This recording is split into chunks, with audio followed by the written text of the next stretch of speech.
प्रातः क्लास चल रहा था 26/10/1966। चौथे पेज में बात चल रही थी, ऐसे मत समझो जो यहाँ अंदर में रहते हैं सो कोई शिव बाबा की याद में ही रहते हैं। नहीं बच्चे,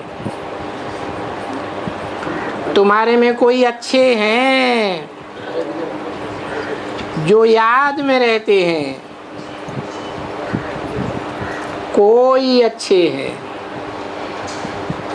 बाकी सब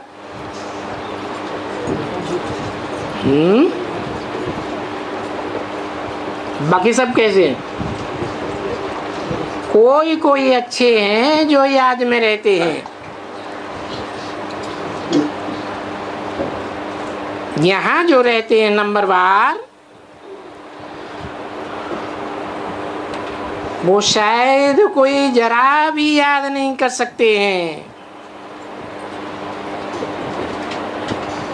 यहाँ बैठे होंगे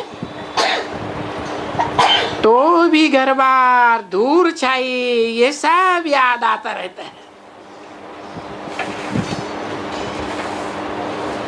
इसको धूल छाई कहेंगे ना।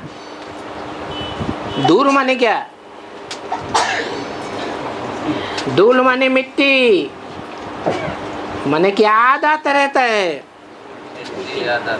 लौकिक संबंधी घर बार उनका धंधा दौरी याद आता रहता है। यहाँ रहते भी तो उनको कहेंगे कि देह अभिमान की धूल चढ़ गई है, तो उनके ऊपर धूल छाई चढ़ी हुई है। तो ये तो माया के कारण धूल छाई उनके मुंह पर पड़ती रहती है, और ये धूल छाई पड़ते पड़ते पड़ते फिर उनका काला मुंह हो जाता है। काला मुंह हो जाता माना है, हाँ, विभिचारी यादों में फंस जाते हैं। देहधारियों की याद में बुद्धि जाती रहती है, काला मुंह कर लेते हैं। क्योंकि जो धूल छाई को याद करते हैं उनका फिर काला मुंह हो जाता है।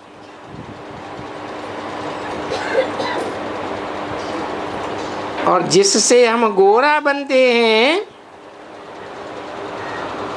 उनको तो ये कोई जानते ही नहीं है। तो देखो, उसको कहा ही जाता है माया का परछाया। तो ये माया की छाया हुई ना बच्ची, ये माया की छाई धूल छाई है ना।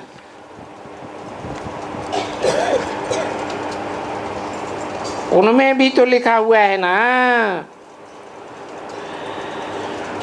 तो इसलिए बाप बैठ करके समझाते हैं कि तुम्हारी मूल बात है ही यहाँ बैठ के बाबा को याद करना।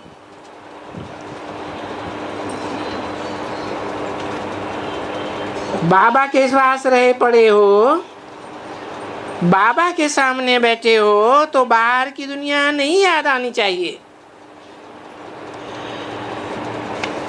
हमारे पास बहुत अच्छे अच्छे बच्चे भी हैं जो बहुत अच्छे वारिस बनाते हैं, फर्स्ट क्लास।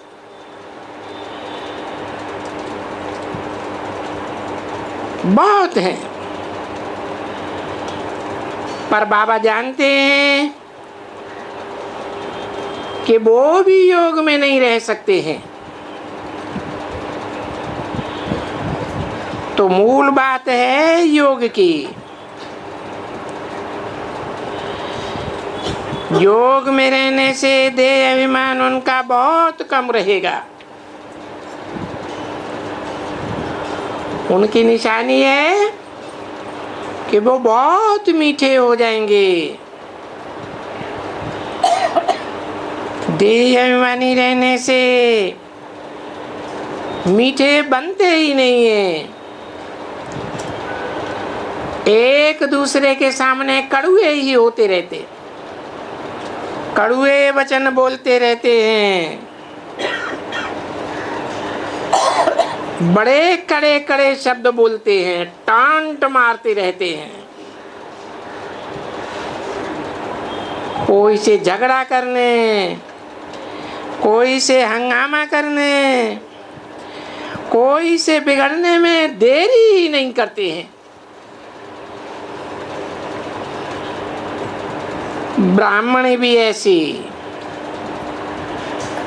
बाबा थोड़े ही ऐसे कहते हैं ब्राह्मणी नहीं है। अरे वो ब्राह्मणी भी लड़ पड़ती है,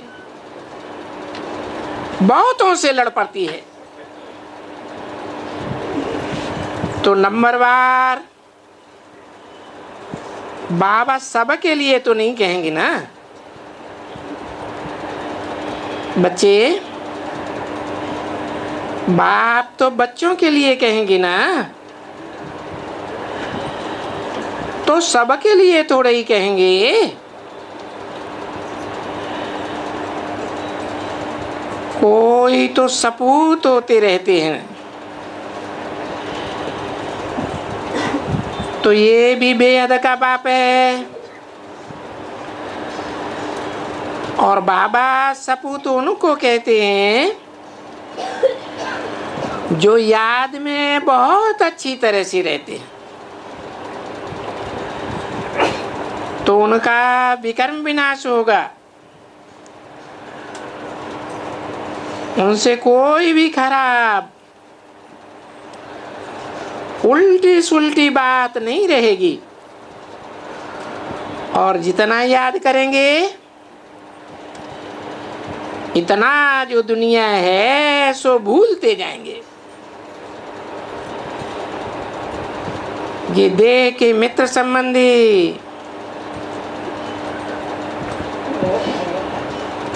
ये देह के पास्ट के संबंध रखने वाले हैं ना, इन सबको बाबा धूल छाई कहेंगे। सभी धूल छाई। अरे इन बाहर की दुनिया वालों को तो भूल जाना है।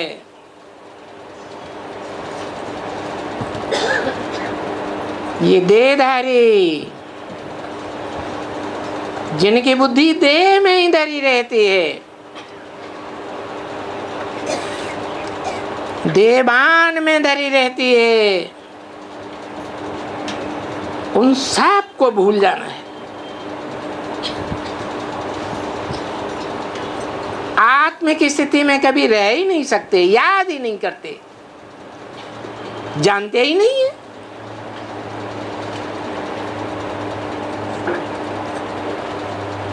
अरे बाबा तो कहते हैं सूक्ष्म वतन वालों को भी भूल जाना है। किनको? ये ओमरा दे मम्मा, ब्रह्मा, कुमार का दादी, फलाना फलाना, इन सब को भूल जाना है। सूक्ष्म वतन वालों को भी भूल जाना है। क्योंकि हमको जाना कहाँ है? सूक्ष्म वतन में जाना है। मूल वतन में सूक्ष्म शरीरधारी होंगे, वहां तो न स्थूल शरीरधारी होंगे और न सूक्ष्म शरीरधारी होंगे, तो उन सबको भूल जाना है। सूक्ष्म वतन वालों को भी भूलना है, क्योंकि हमको आत्माओं के घर में जाना है। हम आए थे नंगे, फिर जाना भी कैसे है? नंगे ही जाना है। ये भी पक्का याद कर लो कि हमको ये शरीर रूपी वस्त्र भी त्याग करके, चाहे सूक्ष्म हो चाहे स्थूल हो, त्याग करके नंगा ही जाना है।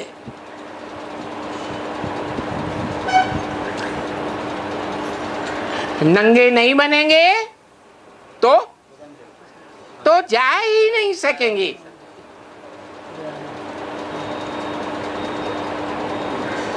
अभी ये सभी शरीर सहित ये सब कुछ है, वो सब कुछ भूल जाना है।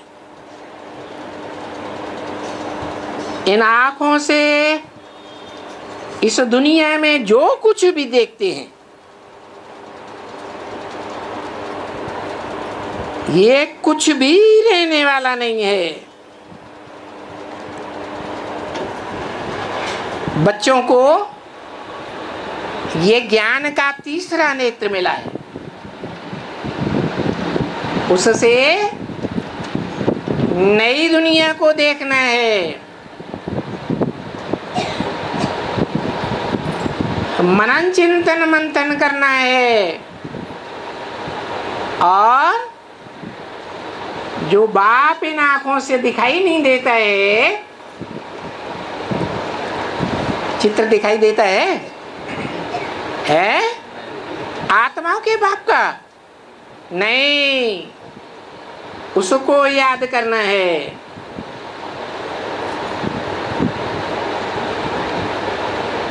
वो आत्माओं का बाप अभी कहाँ है? शांति धाम में है, इस साकार दुनिया में है, साकार तन में है, पतित दुनिया में है और पतित तन में है। तब कहा जाता है शिव बाबा। बाबा किसको कहा जाता है? साकार और निराकार के मेल को बाबा कहा जाता है। जिस शिव बाबा के लिए कहा है, ये सृष्टि पर सदा कायम है। दुनिया में और कोई चीज नहीं है जो इस सृष्टि पर सदा कायम हो। तो शिव बाबा को याद करना है।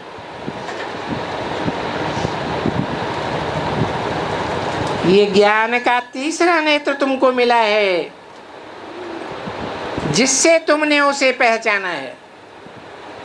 किसे? उस निराकार को, जिस पतित दुनिया में, पतित तन में आया हुआ है। इन आंखों से देखा क्या है? कैसे देखा? ज्ञान के तीसरे नेत्र से देखा ना।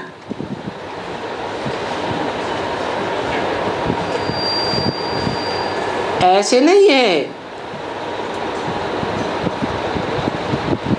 कि ये शिव बाबा कोई तुमको साक्षात्कार से मिल गया है। बेसिक में उन संदेशियों ने कितने साक्षात्कार किए। ब्रह्मा बाबा ने साक्षात्कार किए। बाप को पहचाना? क्यों नहीं पहचाना है? अहंकार। क्योंकि उन्होंने इन साकार आंखों से साकार शरीरधारी को ही देखा। ब्रह्मा को देखा, मम्मा को देखा, ब्रह्मा कुमार कुमारियों को देखा। इसलिए वो सब हो गए कुख वंशावली। मुख से निकली हुई बाप की वाणी को और बाप को पहचान ही नहीं सकते। अभी तुम बच्चों को ये ज्ञान का तीसरा नेत्र मिला है। उनको ब्रह्मा को भी नहीं मिला, मम्मा को भी नहीं मिला, ब्रह्मा कुमार कुमारियों को भी नहीं मिला, दीदी दादी दादाओं को भी नहीं मिला, और तुमको ये तीसरा नेत्र मिला है। ऐसे नहीं है कि ये तुमको साक्षात्कार से मिला है, तुमको तीसरा नेत्र मिला है जिससे तुम जानते हो, अपने घर को भी जानते हो और अपनी राजधानी को भी जानते हो। समझा ना? जानते हो माना ही कि तुम देखते भी हो। जिस चीज को जानना होता है पहले किसको जानना है?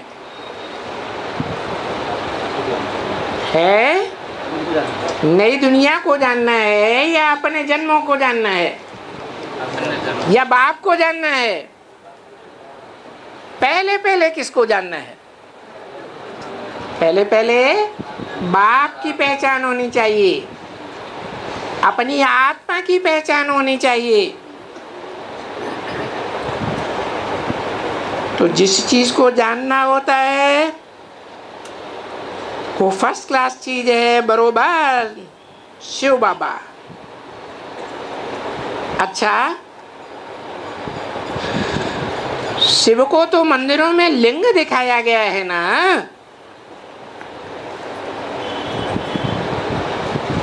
तो हम जानते हैं शिव को।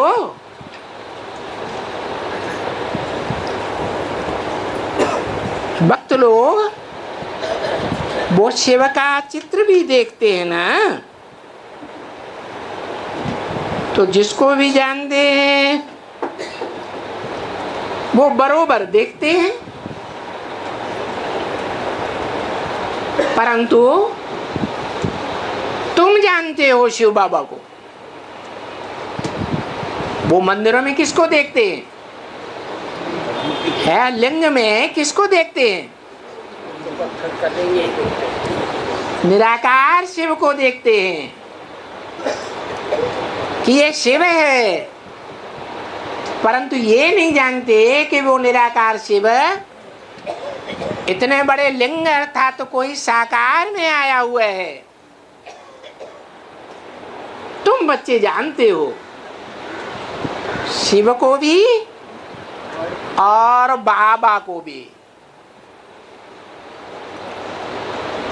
इस सृष्टि पर शिव ज्योति बिंदु अकेली आत्मा कुछ कर धर सकेगी? है नहीं कर धर सकती। तो तुम शिव बाबा को जानते हो, अभी सिर्फ तुमको ये ज्ञान मिला है कि शिव बाबा ऐसा कोई बड़ा लिंग नहीं है। शिव बाबा जो बिंदु के समान है। अच्छा, ये भी जानते हो, बरोबर जानते हो कि अभी हम घर जाएंगे, ये भी तो अच्छी तरह से जानते हो ना। तो गोया हमने घर देखा हुआ है, क्योंकि हम वहां रह करके आए हैं। हम आत्माएं घर में रह करके आते हैं, वहां हम सदैव शरीर रहते हैं। अभी फिर हमको जरूर अशरीरी होकर वहां जाना है। बाबा कहते हैं अशरीरी होकर के ही तो जाना है। इसलिए अपन को आत्मा समझो। इस अशरीरी जाने से अपन को आत्मा समझ करके बाप को याद करने से फायदा है। बाप को भी याद करना है।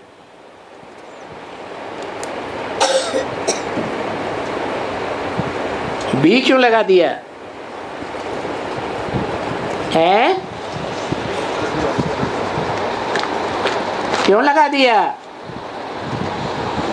बाप को भी याद करना है, क्योंकि पतित पावन को भी तो याद करना है ना। कौन है पतित पावन? है शिव है, बिंदु अकेला शिव ज्योति बिंदु पतित पावन कहा जाएगा? कहा जाएगा नहीं, क्योंकि शिव ज्योति बिंदु फुदक फुदक के एक एक को कैसे संग का रंग लगाएगा? लगाएगा नहीं। वो जब साकार शरीर में आता है, कर्म इंद्रियों से कर्म करता कराता है, तो संग का रंग भी लगता है।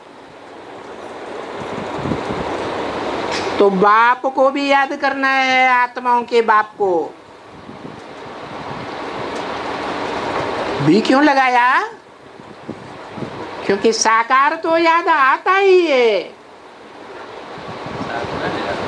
63 जन्मों में इस दुनिया में जिसके साथ रहे,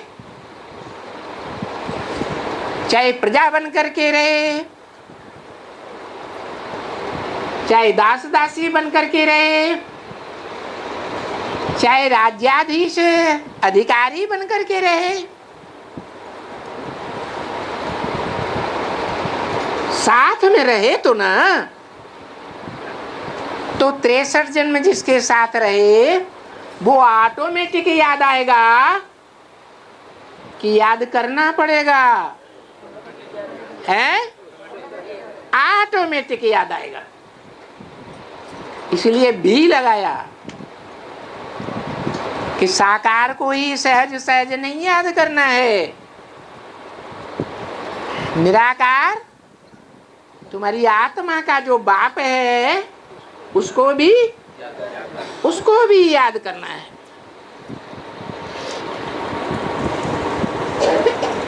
छब्बीस अक्टूबर 1966 की वाणी का 5वां पेज। और सिर्फ अपनी आत्मा को ही तो याद नहीं करना है, हैं? उससे काम चल जाएगा? अपनी आत्मा के साथ साथ बाप को भी याद करना है। अभी आत्मा को तो तुम जानते हो, अभी पहले नहीं जानते थे।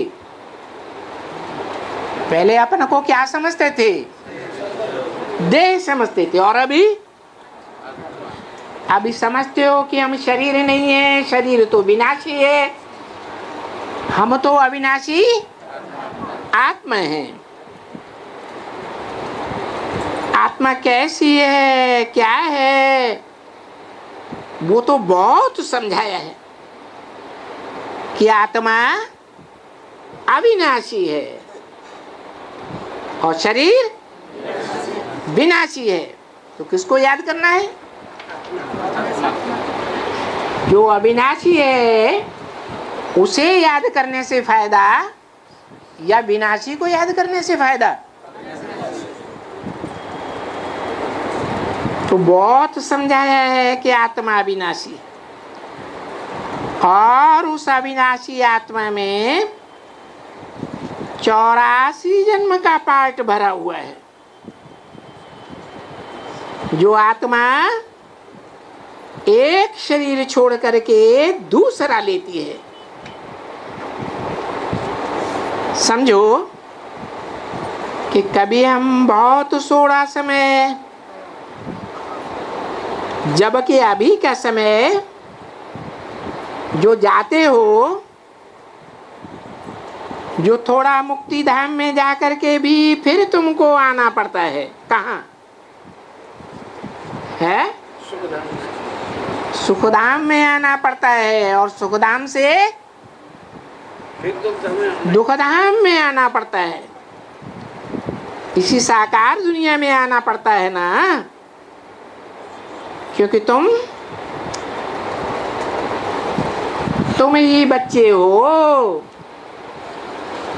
और धर्म वाले नहीं हैं, या और धर्मों में कन्वर्ट होने वाले भी नहीं हैं। क्या जो ऑलराउंड पार्ट बजाते हो।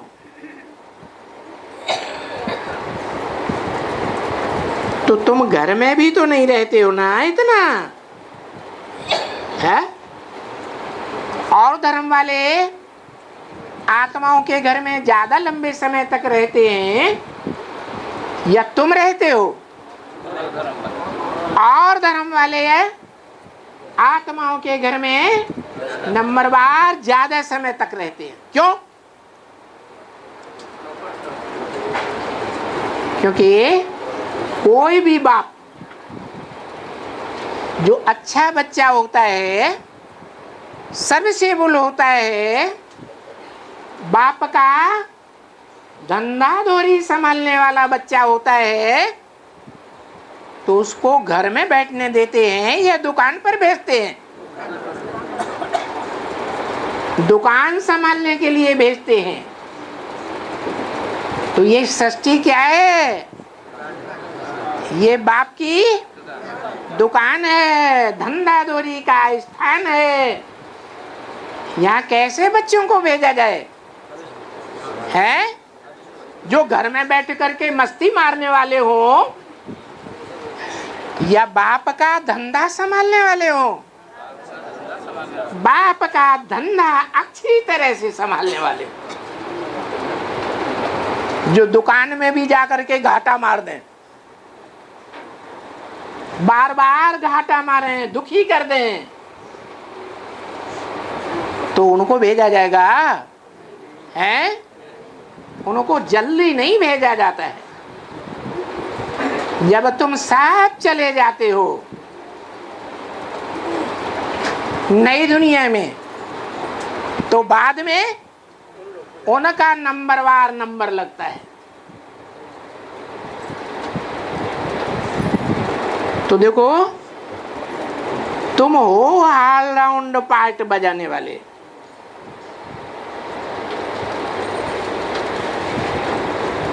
तुम घर तो रहते ही नहीं हो इतना, सिर्फ पार्ट ही बजाते रहते हो। तो ये बच्चों को याद रहना चाहिए ना कि हम अपने 84 जन्म पूरा करके घर जाते हैं, और बाबा को याद करने से हम सतो प्रधान पहले पहले बन जाएंगे। तो हम पहले पहले घर जाएंगे और पहले पहले नई दुनिया में आ जाएंगे। तो पुरुषार्थ करना पड़े ना। यहाँ तो कोई और धंधा धोरी नहीं है। कहाँ है? कहाँ? अरे यहाँ माने कहाँ है? बाप के घर में सिवाय ईश्वरीय ज्ञान के नई दुनिया का मनन चिंतन मंथन करने के, अपने 84 जन्मों का मनन चिंतन करने के अलावा, बाबा की याद में रहने के अलावा और कोई और कोई दूसरा धंधाधोरी नहीं है। बाहर का धंधाधोरी है कि भाई हॉस्पिटल चलाना है, ग्लोबल हॉस्पिटल चलाना है धंधाधोरी? नहीं। मकान बनाने हैं, अंडरग्राउंड कंक्रीट के मकान बनाने हैं, ये धंधाधोरी यहाँ है? नहीं। बाप ने तो बता दिया, किराए पर मकान लेते रहो और ईश्वरीय धंधा चलाते रहो। तो देखो, अभी तुम कलयुग में नहीं हो। कहाँ हो? संगम पर हो।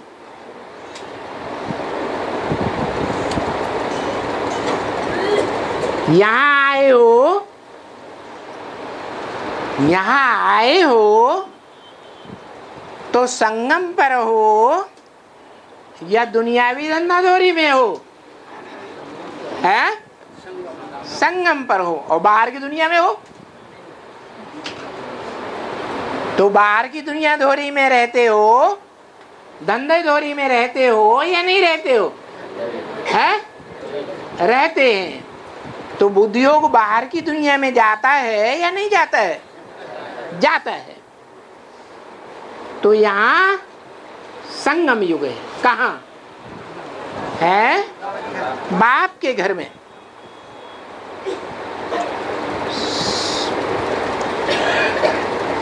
तो बहुत गोल गोल गोलमाल बात है। जब सेंटर में आएंगे तभी समझेंगे कि भाई हम संगम युग में हैं।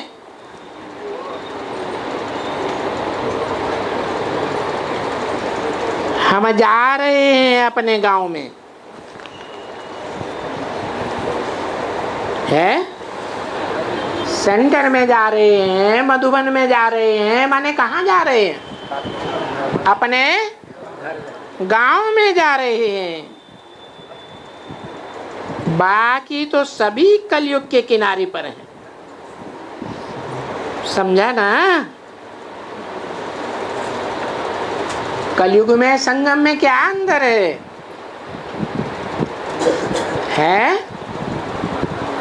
कलयुग का विनाश होने वाला है और संगम में कलयुग और सतयुग का संगम है। तो हम कहाँ जाने वाले हैं? हम सतयुग में जाने वाले। ये कलयुग का झूठ खंड का विनाश होने वाला है। समझा ना? तो दुनिया वाले कलयुग में हैं।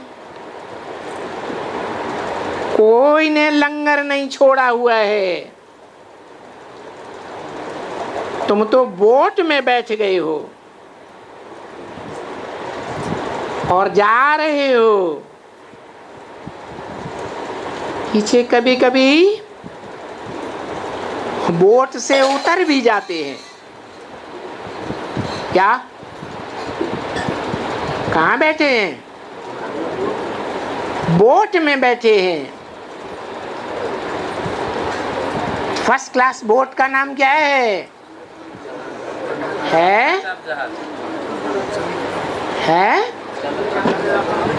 वेदांत जहाज।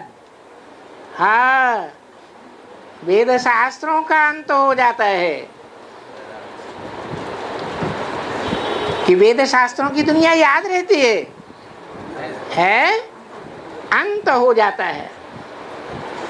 तो तुम बोट में बैठे हुए हो। बोट में तुम आत्मा बैठे हुए हो, बिठैया हो। और खिवैया कौन है? शिव बाबा है। और शिव बाबा बोट में कौन सी बल्ली लगाए रहा है? नाव में बल्ली लगाई जाती है तो नाव आगे बढ़ती है ना। तो कौन सी बल्ली है? ज्ञान योग की बल्ली है। वो बल्ली ज्ञान जल में गहराई में जाती है या नहीं जाती है? ज्ञान जल की गहराई में जाती है और नाव को आगे बढ़ाती है।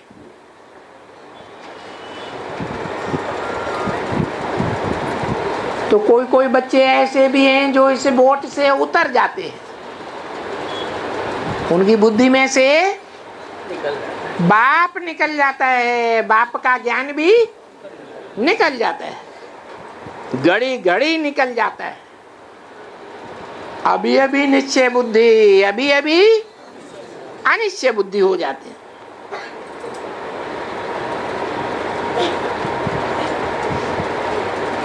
बुद्धि में रहता है अभी ये करना है, वो करना है,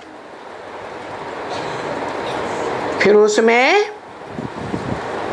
फंस मरते हैं।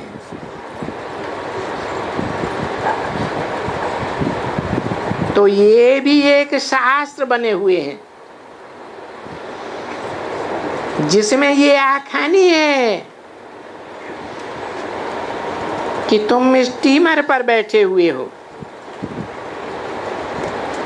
और अभी तुम उस पार जा रहे हो,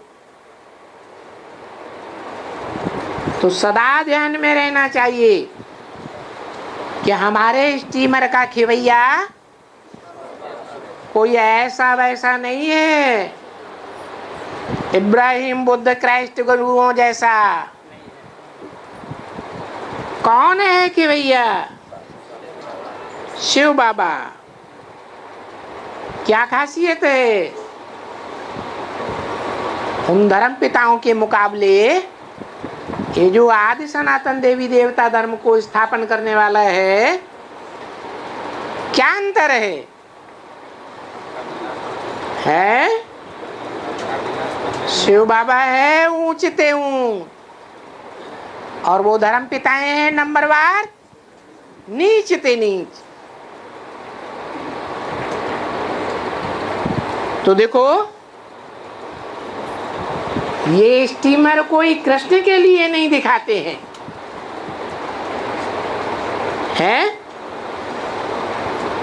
किसके लिए दिखाते हैं? बोट कृष्ण के लिए दिखाया कि नाव पर सवार हुआ है। किसके लिए दिखाया है? अरे राम के लिए दिखाते हैं कि राम बोट पर सवार हुआ। तो बोट वाले ने क्या कहा है? मेरी काठ की नवैया है कठबुद्धि नवैया है, तुम्हारा बुद्धि रूपी पांव पड़ने से ये कहीं लोप न हो जाए, ऐसा ना हो मेरे हाथ से निकल जाए।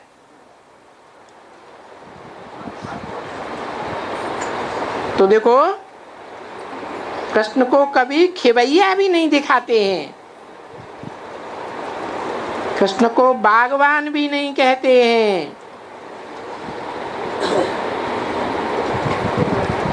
जबकि बागवान कहा जाता है, खिवैया कहा जाता है, दुख हरता सुख करता कहा जाता है, तभी तो बाबा को याद किया जाता है।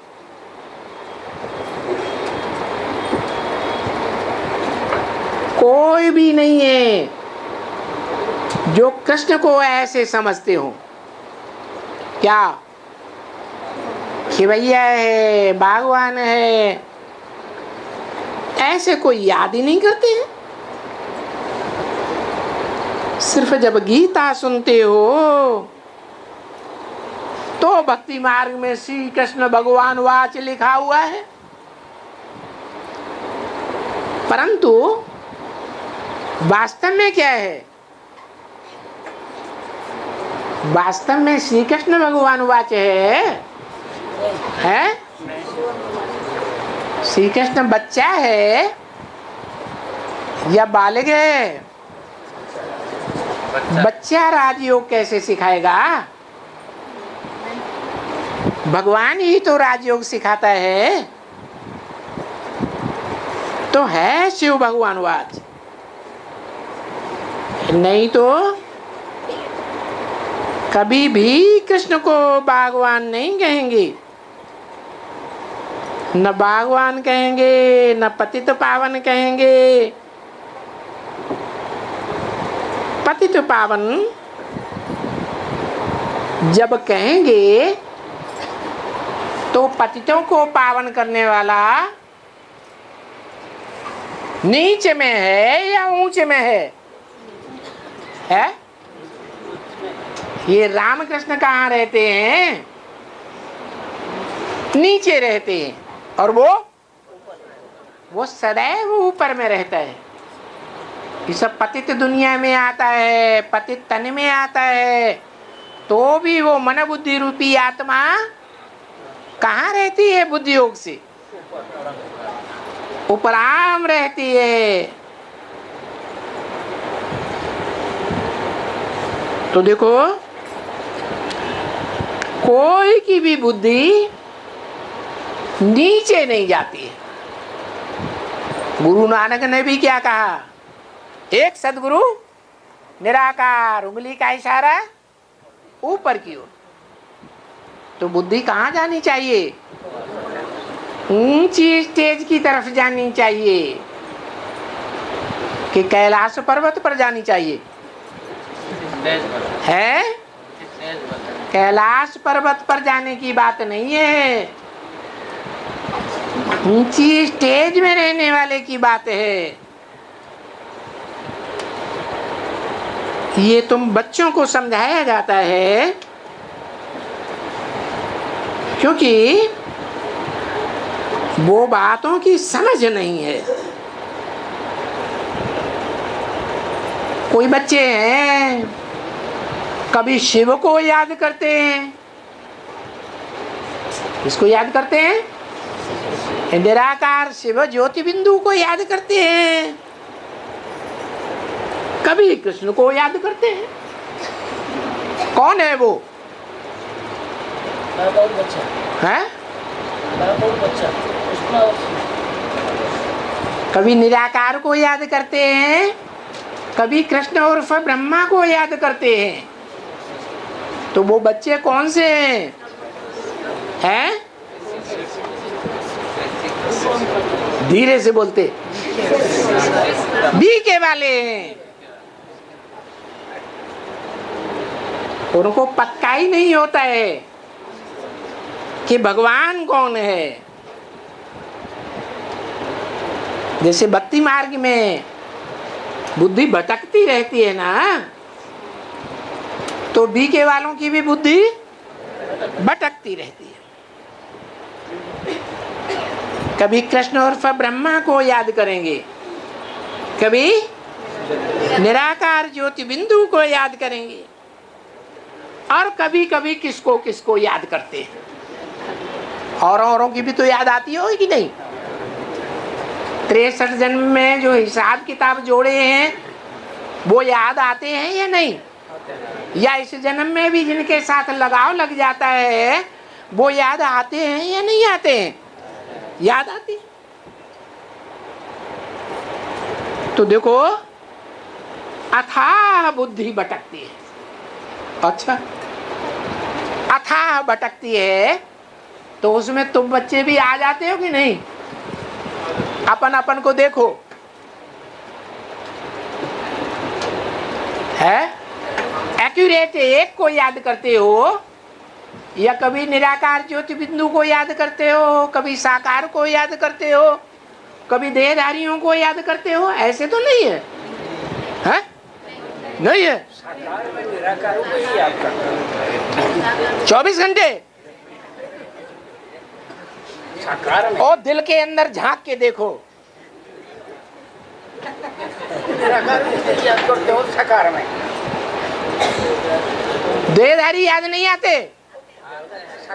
तो दो हुए ना, बुद्धि भटकती है ना।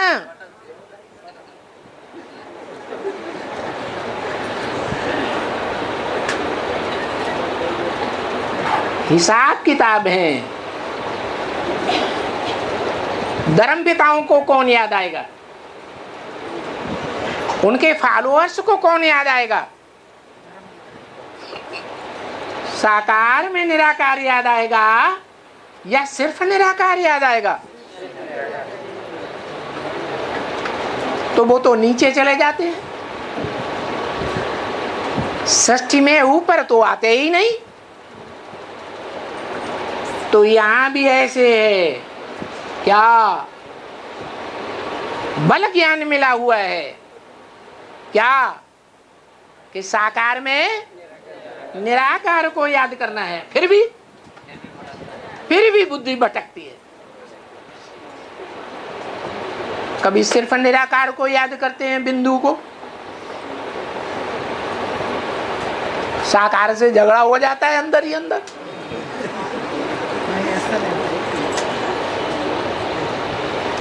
कोई फिर देहधारियों को याद करते हैं। तो बोला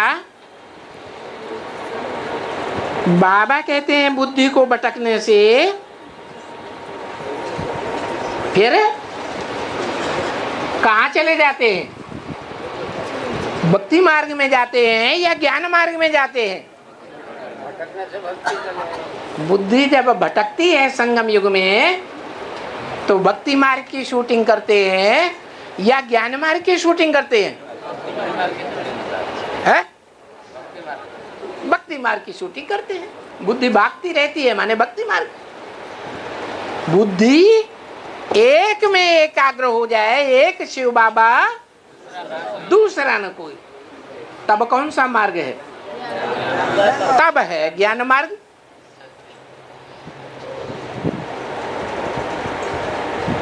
तो भटक करके भक्ति मार्ग से बुद्धि को कैसे छुड़ाएंगे? है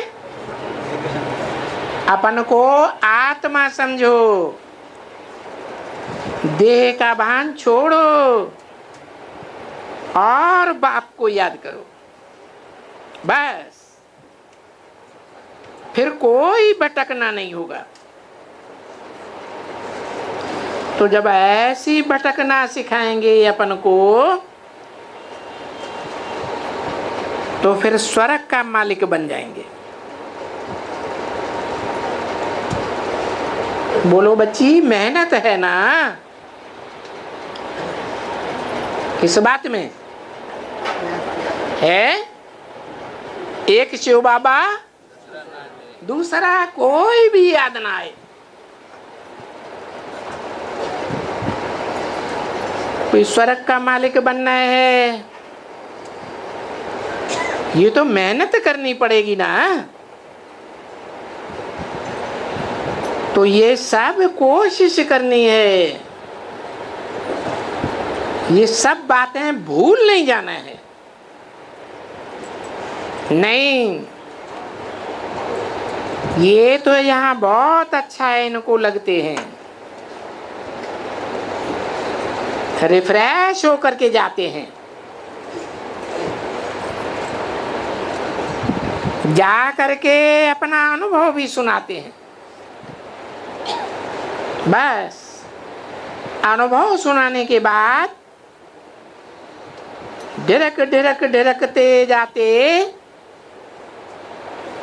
फिर वैसे ऐसे के ऐसे ही हो जाते हैं।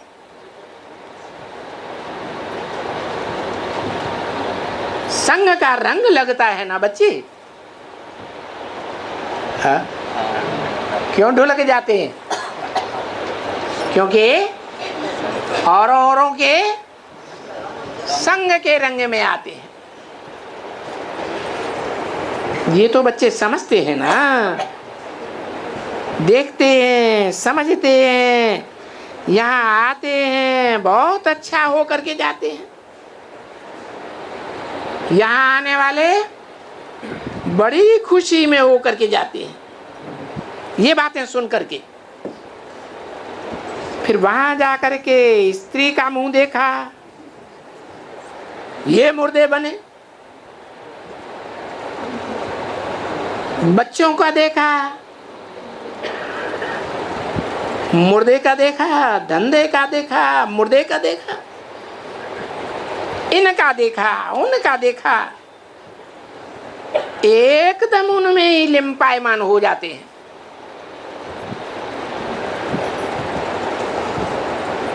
तो कैसे आशिक कहेंगे? कच्चे आशिक कहेंगे या पक्के आशिक कहेंगे? पक्के आशिकों में किसका मिसाल दिया जाता है?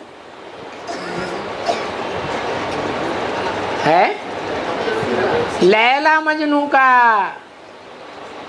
मिसाल दिया जाता है ना। उनकी आंखों में कोई और बसता था क्या? नहीं बसता था। तो देखो, मासूक के कच्चे आशिक, पक्के आशिक वही जो ऐसे काम करते मासूक को याद करने का,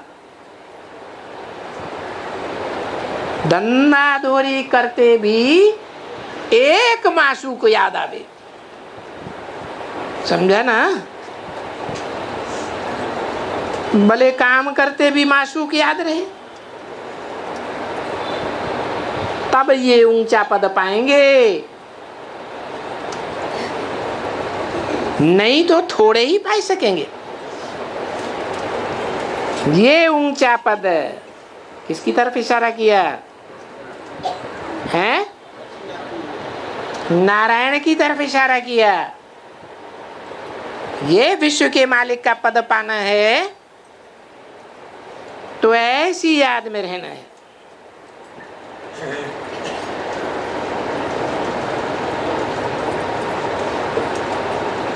बेविचारी याद में रहेंगे तो नतीजा क्या होगा? अभी नहीं पाएंगे तो फिर कल्प कल्पांतर नहीं पाएंगे, कभी भी डबल सिर ताज नहीं बनेंगे। बरोबर यहाँ कहते हो कि हम डबल सिर ताज बनेंगे, तो डबल ताज तो क्या, जो एक की याद में नहीं रहेंगे तो सिंगल ताज भी नहीं बन सकेंगे। सिंगल ताज कहाँ होते हैं? अरे सिंगल ताज वाले, स्थूल ताज वाले राजाएं कहाँ होते हैं? द्वापर कलयुग में। और डबल ताज वाले सतयुग त्रेता में होते हैं। प्योरिटी का ताज रहता है।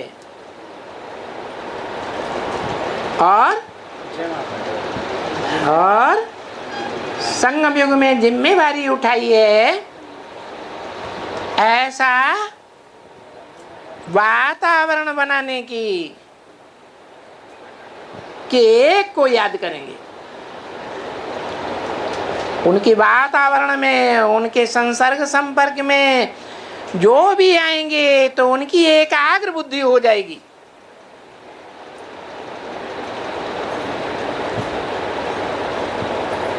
तो डबल ताजधारी बनेंगे।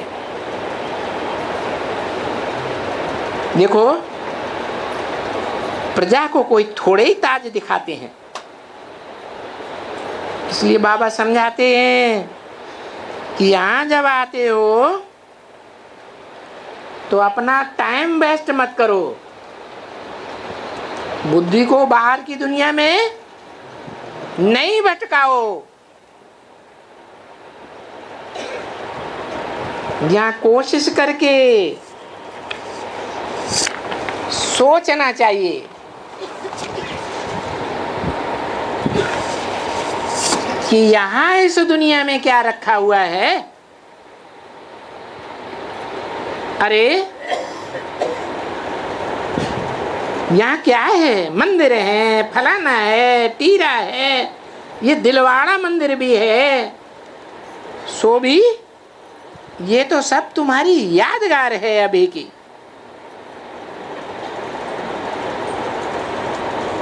वो यादगार भले देख सकते हो कि बरोबर नीचे तपस्या कर रहे हैं, ऊपर में स्वर्ग लगा पड़ा है।